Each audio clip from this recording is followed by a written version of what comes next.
Assalamualaikum warahmatullahi wabarakatuh. Hello everyone, we're from Group 2 and today we're going to introduce ourselves starting from Fadra. My name is Farah Binayati. My name is Nabila Nakhalap Nakitilaan.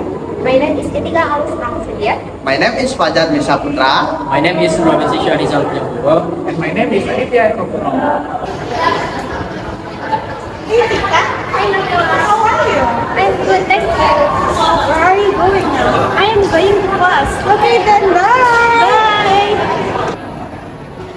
Hi, Fajar. Have you done your homework? No, I have not. How about you? I haven't too. I'm still confused. Chef here. Do you want to work on it together after class? Oh, that's a good idea. Maybe we can figure it out together. Anyway, did you go to the cinema on Saturday? No, I did not. Last Saturday, I went on vacation. How about you? Watched an interesting movie until last night. Nice.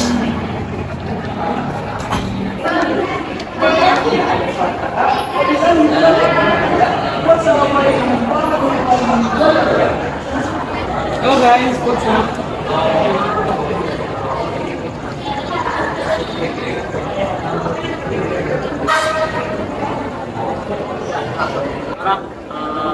What's where you going to yesterday?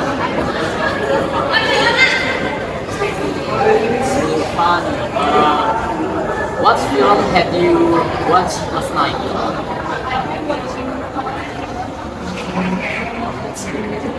So good. By the way, did you study English yesterday?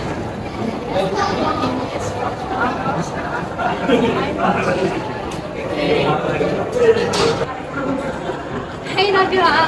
Hey Tika, How was your day at school? my day was pretty hectic. I had a morning class and then I had to meet my project group. This must be very stressful. Let's watch some movie together. I'm sorry but I can't right now. I'm still doing my homework. I'll call you when I'm done. Sure. Okay, bye! Bye.